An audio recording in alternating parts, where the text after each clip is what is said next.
क्या ऐसा हो सकता है कि बिना कॉलेज जाए, बिना लाखों रुपए खर्च किए, घर बैठे ही इंजीनियरिंग सीखी जा सके? देखिए, आज के ज़माने में इंटरनेट ने ना सब कुछ मुमकिन कर दिया है। बस ज़रूरत है एक सही रास्ते की, एक सही गाइडेंस की। तो आज हम इसी के बारे में बात करने वाले हैं। तो सबसे बड़ा सवाल यही उठता है, क्या इंजीनियर बनने के लिए कॉलेज की डिग्री ही एक अकेला रास्ता है? चलिए, इस पुरानी सोच को थोड़ा चैलेंज करते हैं और देखते हैं कि आज की सच्चाई आखिर है क्या। अच्छा, इस सोच को बदलने के लिए ना सबसे पहले ये समझना ज़रूरी है कि इंजीनियरिंग असल में है क्या। सच तो ये है कि ये किसी डिग्री से कहीं ज़्यादा प्रॉब्लम को सॉल्व करने की एक कला है, एक स्किल है। अगर बिल्कुल सीधे साधे शब्दों में समझें तो इंजीनियरिंग का मतलब है मशीनों, सॉफ्टवेयर, बिल्डिंग्स या किसी भी सिस्टम का इस्तेमाल करके असली दुनिया की मुश्किलों का हल निकालना, बस इतना ही। अब देखिए, इंजीनियरिंग की कई सारी फील्ड्स हैं, जैसे मैकेनिकल है, सिविल है, कंप्यूटर साइंस है। इंटरेस्ट किसमें है? मशीनों में, बड़ी बड़ी बिल्डिंग्स में, या फिर कोडिंग और सॉफ्टवेयर में? शुरू में किसी एक को चुनना बहुत जरूरी है, क्योंकि जितना ज्यादा फोकस रहेगा उतनी ही तेजी से ग्रोथ होगी। चलिए, अब सीधे मुद्दे पर आते हैं। यहाँ घर पर सीखने के लिए एक पूरा स्टेप बाय स्टेप प्लान है। इसे अपना पर्सनल रोड मैप समझ सकते हैं। शुरुआती 3 कदम तो बहुत ही सीधे हैं। पहला, अपनी नींव को एकदम मजबूत करना। दूसरा, जैसा हमने कहा, सिर्फ एक फील्ड चुनना। और तीसरा, कहीं से कुछ भी सीखने के बजाय एक प्रॉपर स्ट्रक्चर्ड कोर्स या प्लेलिस्ट को फॉलो करना। इससे भटकने का चांस ही खत्म हो जाएगा।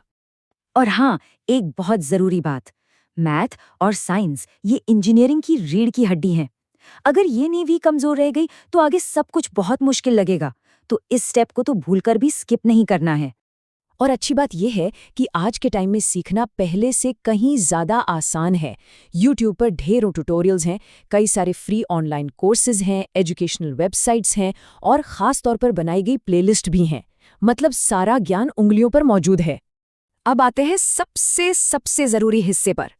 ये वो गोल्डन रूल है जो सिर्फ वीडियो देखने वालों को उन लोगों से अलग करता है जो असल में कुछ बना पाते हैं, कुछ कर पाते हैं।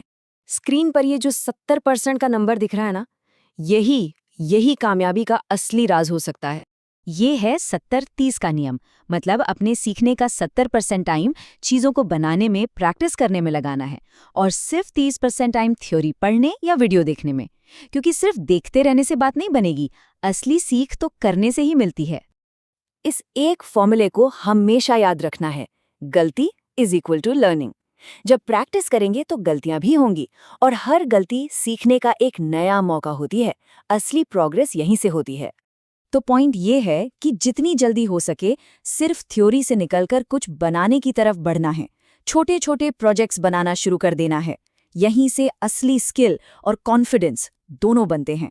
शुरुआत करने के लिए कुछ आइडिया चाहिए तो एक सिंपल सी वेबसाइट बनाकर देखिए, या एक बेसिक सा रोबोट, या फिर एक छोटा सा इलेक्ट्रॉनिक सर्किट।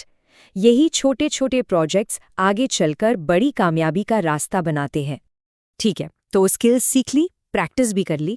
अब बात करते हैं इनाम के, मतलब इन स्किल्स को इनकम में कैसे बदला जाए।